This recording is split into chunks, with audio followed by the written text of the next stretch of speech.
a humble woman, instructed to play a dilapidated piano as a prank, stunned everyone with her skill. In the cutthroat realm of New York City's top-tier musicians, Sarah Miller was unnoticed, a janitor with roughened hands and no professional training. At the yearly Steinberg competition, where renowned pianists converged, veteran judge Eleanor Whitmore directed her to an old, neglected piano in the corner, anticipating embarrassment. Yet, when Sarah's fingers grazed the keys, what unfolded left the entire concert hall in awe. Sarah Miller brushed sweat from her forehead with her wrist after buffing the final glossy grand piano. At the Manhattan Music Academy, morning light poured through high windows, painting golden patches across the gleaming hardwood floor. At 38, Sarah's hands, once delicate, bore the marks of years spent scrubbing the Academy's revered corridors. "Al finished for today, Mrs. Henderson," she called to the elderly receptionist who fiercely guarded the entrance. "Thanks, dear. Don't linger. The Steinberg competition's tonight, and you'd better leave before those musical divas show up." Sarah nodded but didn't head for the door. Instead, her gaze settled on the grandest piano, a stunning Steinway sparkling like obsidian beneath the chandeliers. When she was sure Henderson was engrossed in her crossword, Sarah quietly slid onto the piano bench. She didn't play at first, just sat with her hands poised, recalling how her mother, a waitress at a Brooklyn jazz club, had worked late nights. After hours, with the floors mopped and chairs stacked, the club's pianist, an old man with warm, crinkled eyes, let 7-year-old Sarah tinker with the keys while her mother tallied tips. "You've got a gift, little bird," he'd say. "Some chase music their whole lives and never find what you have inside." But then her mother fell ill, debts mounted, and the piano lessons kind strangers had arranged vanished.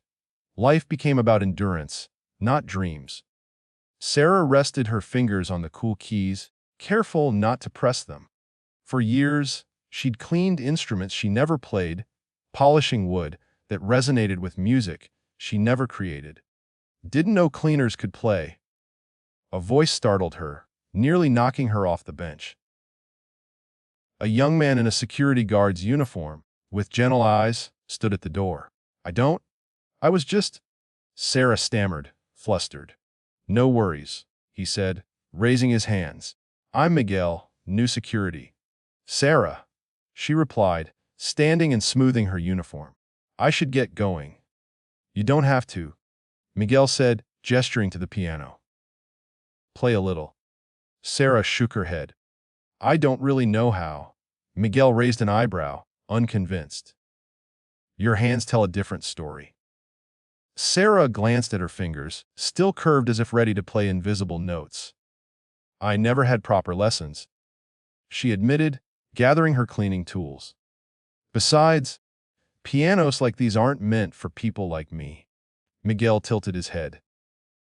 "And what kind of person are you?" The question lingered, simple but sharp. Sarah had no response that didn't feel like surrender. "Did you know?" Miguel said, breaking the quiet.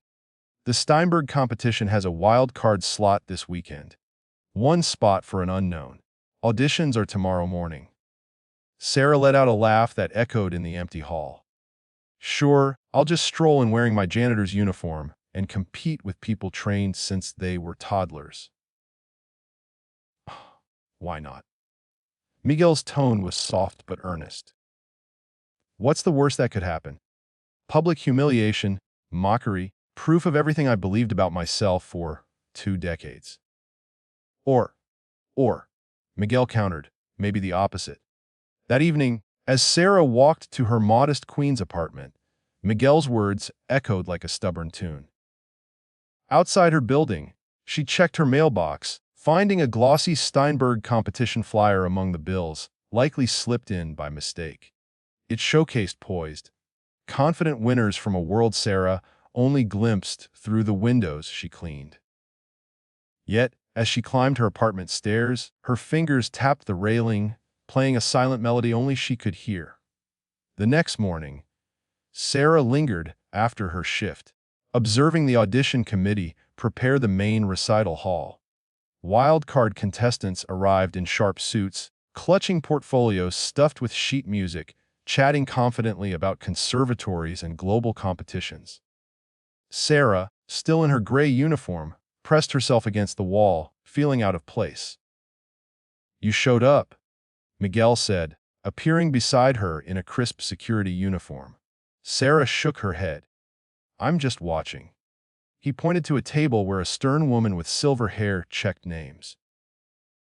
"Segnup's there. Last chance. They're capping it at 20 point. I have nothing prepared, no sheet music, not even clothes that don't reek of polish," Sarah protested. Miguel pulled a folded paper from his jacket. "Registration form. Grabbed it earlier." "Miguel, listen." She began, but he cut her off gently. "I heard you yesterday, when you thought no one was around. You were playing." Sarah's cheeks burned. "You were spying." "I was doing rounds," he said, choosing his words. "Sarah, I've worked here 5 years, heard students with lifetimes of training. What you played, it was different." "Amateur," she said. "Real," he corrected. "Like you and the piano were speaking to each other." A chime signaled 5 minutes until auditions. Miguel pressed the form into her hand. "You don't have to do this," he said. "But I think you'll wish you had." Before she could reply, a stir at the entrance drew their attention. A group of distinguished figures entered, led by an elderly woman with pristine white hair, pearl earrings, and a pale beige blazer. Sarah recognized her instantly, Eleanor Whitmore, the famed pianist and competition's head judge. The committee members trailed her like satellites, nodding and chuckling at her remarks. Sarah watched as Eleanor scanned the room, her gaze skimming over Sarah's abandoned cleaning cart. "Last call for wildcard auditions," the registration woman announced. Something tightened in Sarah's chest. Not quite bravery, but perhaps defiance against the voice that said music was for others, that dreams were too costly for her.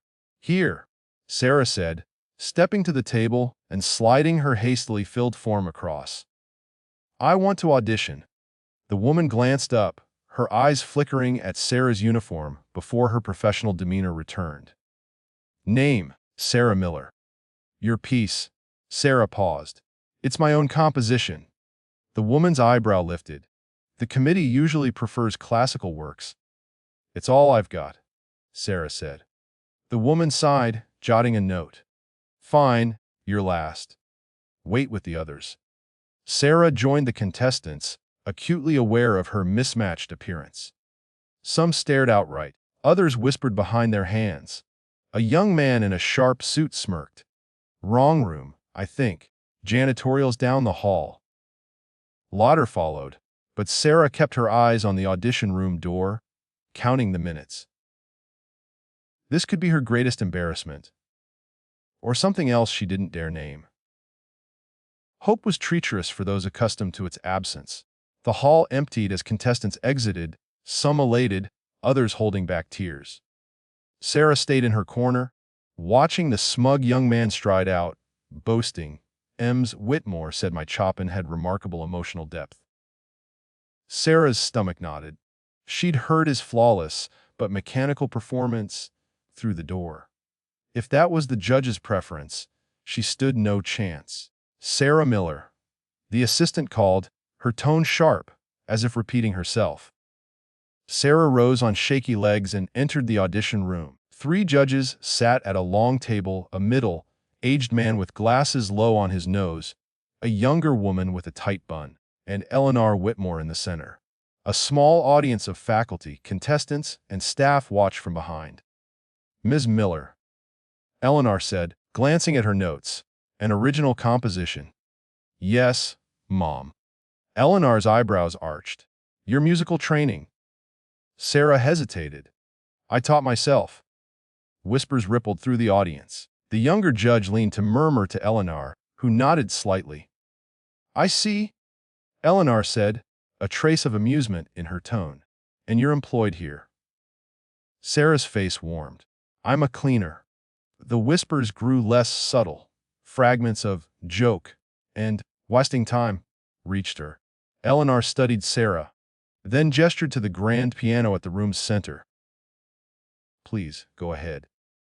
Sarah approached the gleaming instrument, its surface mirroring the overhead lights. This was the Academy's finest, reserved for elite performances. She sat, adjusting herself, feeling every gaze expecting her to fail. As she lifted her hands, Eleanor cleared her throat. Actually, Ms. Miller, she said, her voice dripping with mock concern, that piano might not suit this audition. The male judge frowned. Eleanor. But she pressed on. There's another piano more fitting. She pointed to a corner where a worn upright stood, its wood faded with age. That one hasn't been tuned for the competition. It's better suited for an amateur. The message was unmistakable. Sarah wasn't worthy of the grand piano. Eyes bore into her, awaiting humiliation. But Sarah walked calmly to the upright.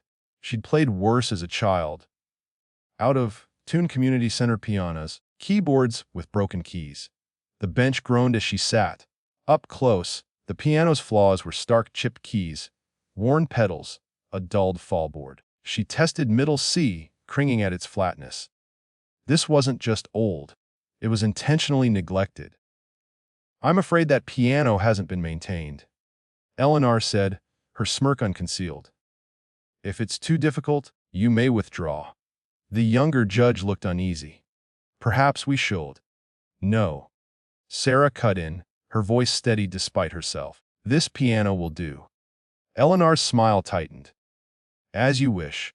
Begin when ready. Sarah placed her hands on the uneven keys, hearing faint snickers from the back. She closed her eyes, blocking out the mocking stares. For a moment, she was back in that Brooklyn jazz club, a child discovering music before doubt took root. She inhaled deeply and began to play. Her fingers lingered above the keys briefly before she started. The first notes came softly, dulled by the piano's worn hammers. Someone stifled a chuckle. But Sarah pressed on. Her left hand found a steady rhythm, her right weaving a simple tune. The old piano resisted, its tone rough, yet something in the music demanded attention. Eleanor's composed facade wavered. This wasn't the clumsy effort she'd anticipated. The melody grew intricate, Sarah's hands moving with growing assurance. Interesting choice. Eleanor interrupted loudly, breaking the moment. Perhaps a traditional piece would better showcase your ability. A Chopin etude, maybe? Sarah paused, fingers still on the keys. The interruption was calculated to unsettle her. I don't play Chopin, Sarah said quietly. Not even a basic waltz. Eleanor's tone was venomously sweet. Surely any pianist can manage that. The male judge shifted. Eleanor let her continue. I'm only suggesting Ms. Miller show proficiency with standard repertoire, Eleanor said. Anyone can string together random notes. The words stung. Sarah sensed the room's mood shift, some nodding in agreement. Perhaps, Eleanor continued, standing and approaching the upright, I should demonstrate what we expect. She motioned for Sarah to move, like a monarch dismissing a subordinate. Sarah stepped aside, legs stiff, as Eleanor sat, grimacing at the bench. This instrument is challenging, Eleanor told the audience, playing a quick scale that exposed the piano's flaws. But a true musician adapts. She launched into a Chopin nocturne, her technique impeccable despite the piano's limitations. Her point was clear, even on a flawed instrument, a real pianist shone. After 2 minutes, Eleanor stopped and turned to Sarah. That's the control we expect, she said, her voice carrying. Would you like to try a proper piece, or is your audition finished? Sarah felt her face flush. The audience waited, most expecting her to retreat. Even the sympathetic male judge avoided her gaze, studying his notes. But something in Sarah solidified. She'd spent her life stepping aside for people like Eleanor, who believed talent was exclusive to those with elite credentials. I'll continue, she said, with my own piece. Eleanor's eyebrows rose, but she yielded the bench with a dismissive gesture. Very well, though I suspect the committee has seen enough. Sarah sat, ignoring the audience's murmurs. Her hands settled on the keys, no hesitation now. She closed her eyes briefly, and when she opened them, her presence had shifted. She began to play. The change was striking. What started as a simple tune blossomed into something profound. Her left hand wove complex rhythms, improbable for someone self-taught, while her right crafted intricate melodies above the foundation. The old piano seemed to come alive under her touch. Notes that sounded dull before now rang clearly, as if the instrument bent to her will. In the audience, an elderly man with thick glasses leaned forward, focused. A young woman paused her note, taking pen frozen. Even the skeptics grew quiet, caught in the music's spell. Sarah's piece told a story of struggle, resilience, and beauty in unlikely places. It blended classical structure with traces of the jazz she'd heard as a child, harmonies evoking city streets and late-night talks. The music built, gaining strength. Sarah's hands moved with fluid precision, her body swaying as she surrendered to the sound. A stray hair fell across her face, unnoticed. Eleanor's frozen smile cracked. She glanced at her fellow judges. The woman watched Sarah with awe, and the man polished his glasses, as if doubting his eyes. At the piece's peak, the music transcended the worn upright, the recital hall, and the prejudices that had filled the room. Everyone present felt it raw, unpolished talent, free of convention. As the final chord echoed, Sarah's hands lifted gently. The sound hung, then faded into silence. For 5 seconds, no one stirred or spoke. Then, from the back, applause began. It swelled, filling the hall, growing louder. Elderly patrons, seasoned by the world's finest performances, clapped loudest, their faces lit with discovery. Sarah sat, stunned by the response. This wasn't polite clapping. It was true recognition. The male judge stood, still applauding. The female judge followed, her reserve breaking into a broad smile. Only Eleanor remained seated, hands clasped tightly, her face stiff with disbelief. As the applause eased, the male judge spoke. Mems Miller, that was. He searched for words. Remarkable. Truly remarkable.